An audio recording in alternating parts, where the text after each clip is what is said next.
आज हम लोग इस क्लास में क्लास 10 का वैल्यू स्टडी करेंगे, जिसमें प्यारे बच्चों ये चैप्टर 2 होगा, श्वसन यानी कि रेस्पिरेशन।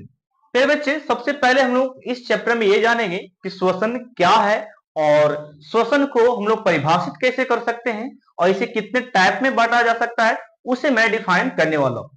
सबसे पहले मैं आपसे एक प्रश्न पूछता हूं, क्या हम लोग सांस लेते हैं उसे श्वसन कहा जाता है? तो बिल्कुल नहीं बच्चे, आप इस तरीका से श्वसन को समझते हैं तो आप यहाँ पे छात्र के माध्यम से यानी कि स्टूडेंट यहाँ पे जो आप हैं वो उस लायक नहीं है। फिर बच्चे, आपको श्वसन क्रिया को समझने के लिए आपको बहुत सारी यहाँ पे प्रोसेस को समझना पड़ेगा, इसमें पदार्थ क्या उत्पन्न होते हैं उसे भी समझना पड़ेगा। फिर बच्चों, तो मैं स्टार्ट करता हूँ श्वसन क्या है। सबसे पहले मैं उसे बताता हूँ एक शॉर्ट तरीके से डिफिनेशन। जैसे कि बच्चों, वायुमंडल से हम लोग वायु के रूप में ऑक्सीजन को क्या करते हैं, ग्रहण करते हैं, और ये ऑक्सीजन कोशिका तक पहुंचता है और कोशिका से उत्पन्न CO2 फिर इसे वातावरण में छोड़ देता है। तो इस प्रक्रिया को श्वसन कहा जाता है। फिर अब इसे मैं नॉर्मल तरीके से तो बोला हूं, लेकिन इसको मैं पूरा अच्छे तरीके से मैं डिफाइन करता हूं आखिर ये श्वसन है क्या। देखिए फिर सबसे पहले हम लोग यहां पे लिखेंगे श्वसन की परिभाषा। जैसे कि मैंने लिखा श्वसन, ठीक है, इसे हम लोग इंग्लिश में बोलते हैं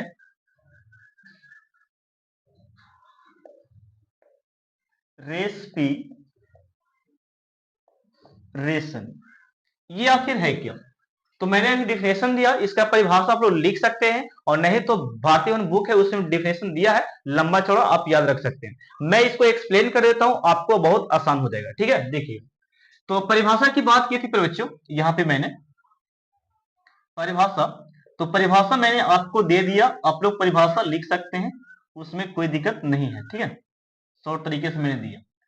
अब यहाँ पे नेक्स्ट टॉपिक की बात करते हैं, इसके एक्सप्लेनेशन की बात करते हैं, तो समझिएगा। सबसे पहले हम यहाँ पे एक वायुमंडल पढ़ते हैं जहां पे अनेक गैसें का मिश्रण है, गैसों का मिश्रण है बच्चे।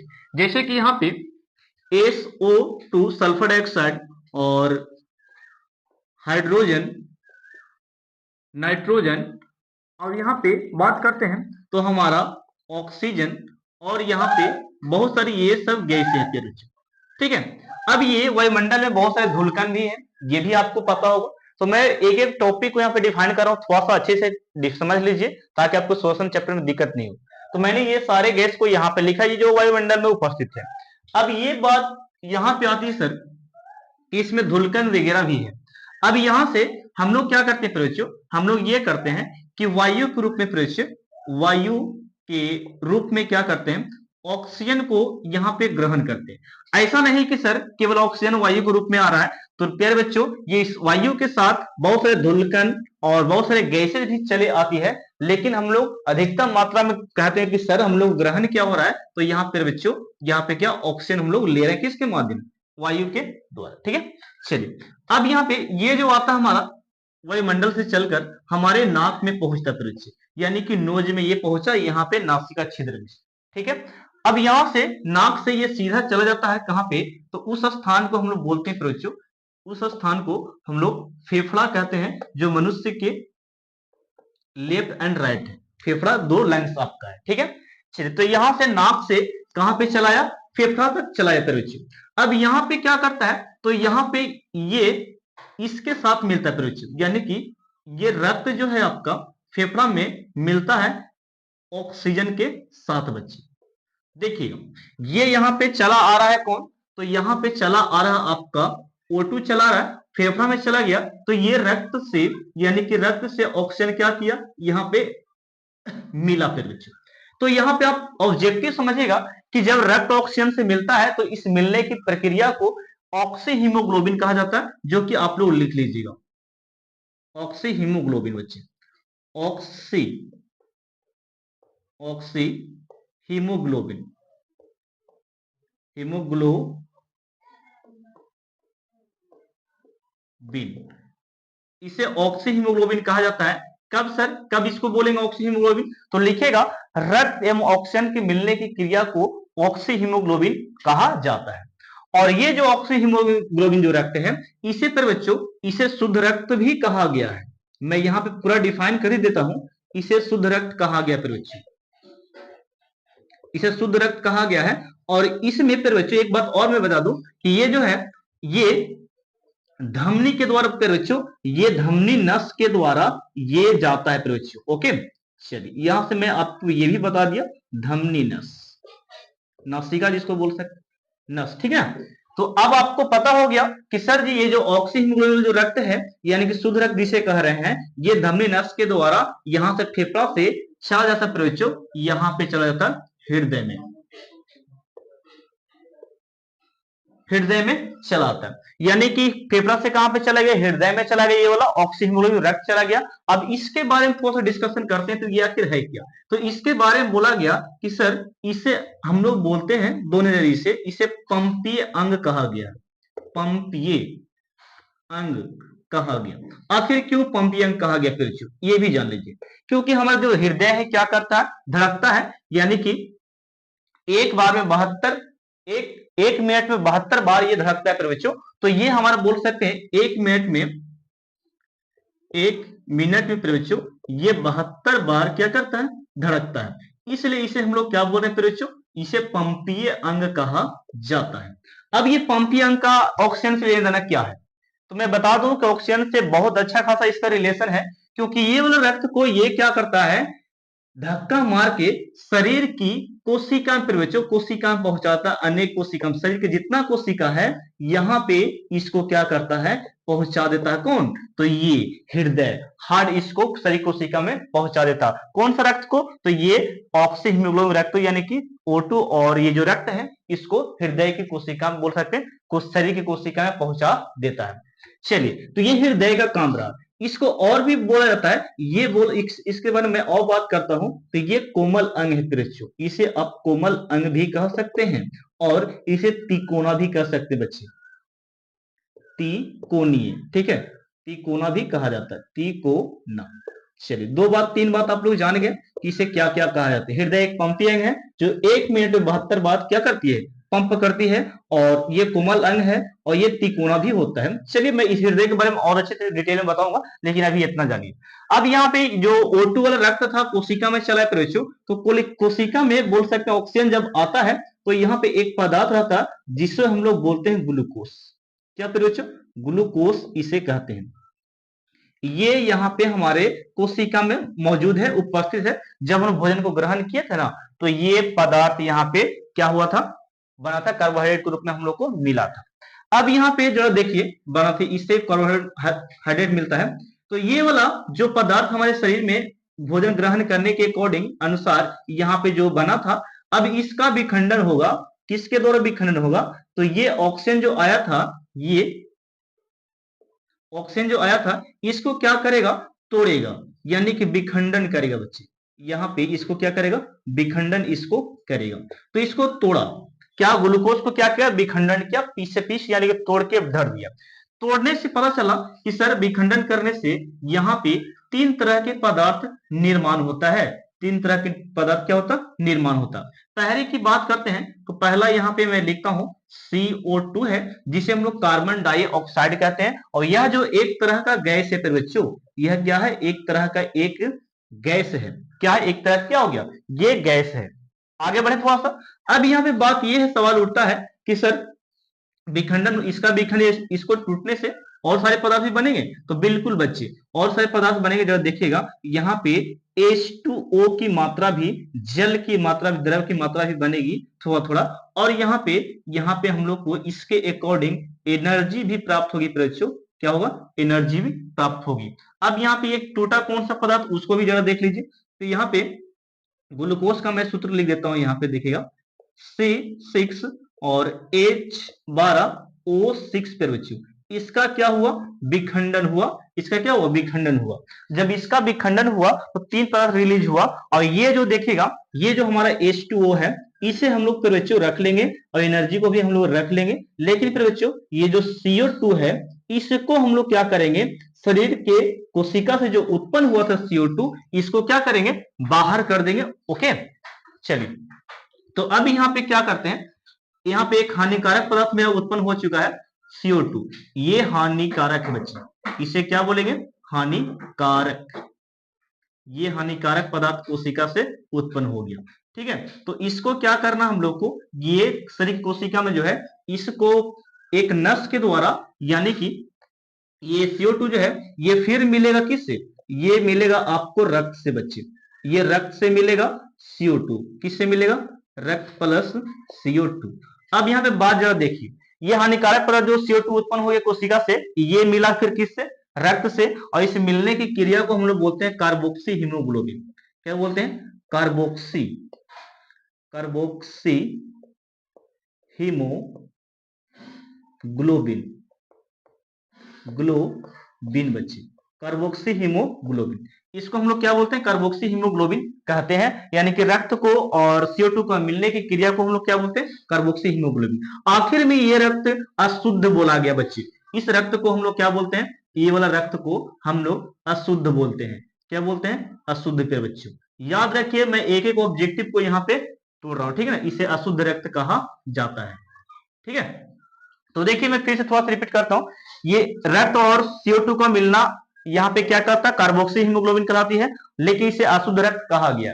अब ये किस नस के द्वारा जाएगी ये अशुद्ध रक्त, तो इस वाला रक्त को, अशुद्ध रक्त को लेके जाने वाला जो है आपका, वो आप क्या करते बच्चों, उसे हम लोग सीरा कहते हैं।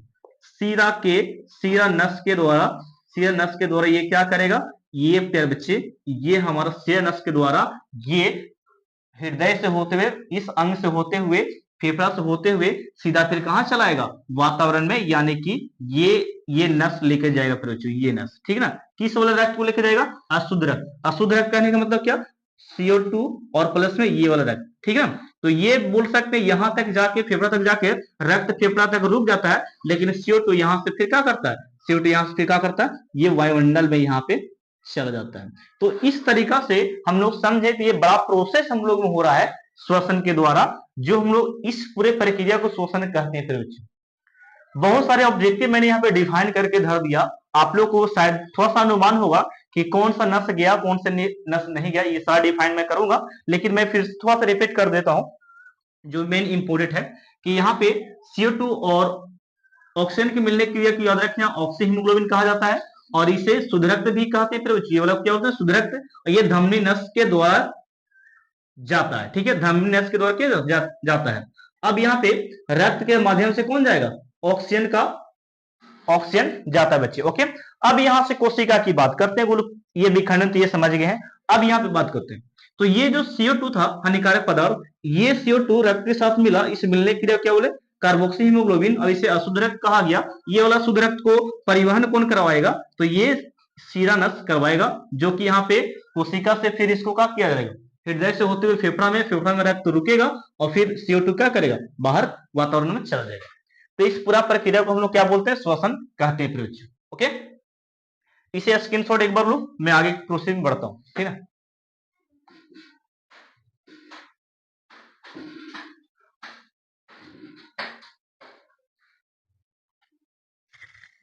इसे मैं इरेज कर दे रहा हूं।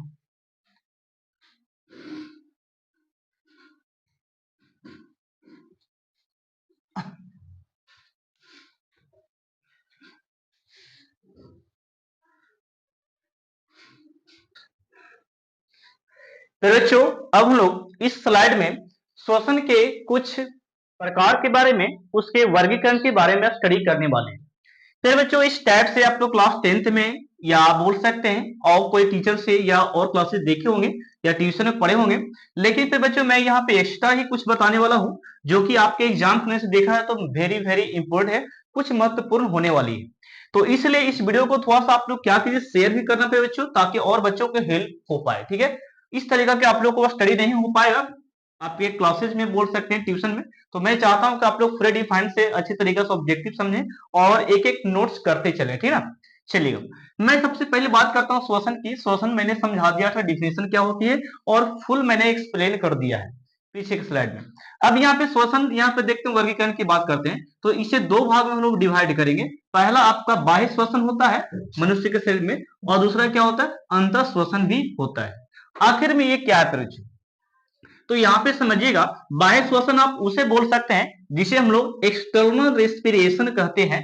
परिभाषा लिखिए फिर बच्चों, आप लोग कॉपी में लिखेगा कि वैसी श्वसन की वैसी प्रक्रिया, श्वसन की वैसी प्रक्रिया जिसमें ऑक्सीजन को वातावरण से ग्रहण कर कोशिका तक पहुंचाया जाता है और फिर कोशिका से उत्पन्न CO2 को वातावरण में छोड़ दिया जाता है, यानी कि पहुंचा दिया जाता है। इस प्रक्रिया को बाह्य श्वसन कहा जाता है प्रियो। ये परिभाषा आप लोग लिख सकते हैं सटीक तरीके से, ठीक ना। चलिए, तो मैंने डिफिनेशन दिया बाह्य श्वसन को, और बाह्य श्वसन खुद कहता है कि सर मैं तो यहाँ पे स्वयं ही मैं खुद दो भागों में डिवाइड हूं। तो पहला भाग का नाम है प्रियो यहाँ पे गैसों का परिवहन। बच्चे मैंने क्या बोला, गैसों का परिवहन, और दूसरे भाग का नाम क्या है, श्वासोच्छ्वास प्रियो। तो मैं बात करता हूं सबसे पहले गैसों के परिवहन क्या है। तो प्रियो गैसों के परिवहन आप ऐसे बोल सकते हैं, वैसी प्रक्रिया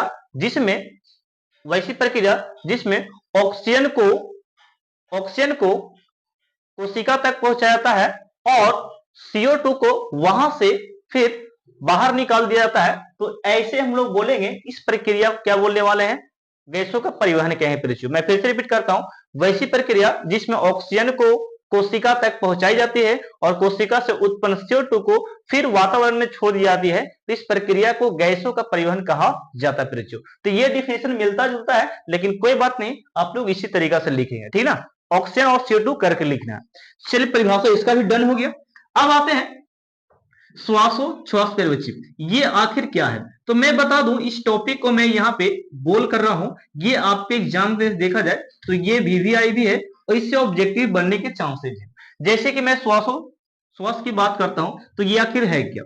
तो इसे आप इस तरीका से बोल सकते हैं कि प्रश्वास और उच्छ्वास के सम्मिलित रूप को हम लोग श्वासोच्छ्वास कहते हैं। ये बात समझ में नहीं आई, मुझे पता है। अब मैं समझाता हूं, उसे जरा सुनिएगा। श्वासोच्छ्वास को ऑक्सीजन को अंदर लेने की क्रिया और CO2 को बाहर छोड़ने की क्रिया को ही श्वासोच्छ्वास कहा जाता है।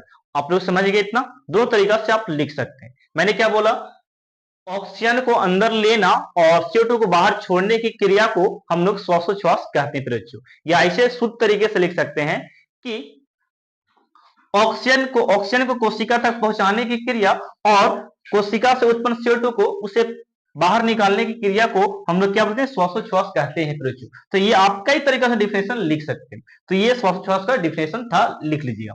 नेक्स्ट आपका है प्रश्वास। इसका पहला भाग जो आपका है प्रश्वास, ये प्रश्वास है क्या।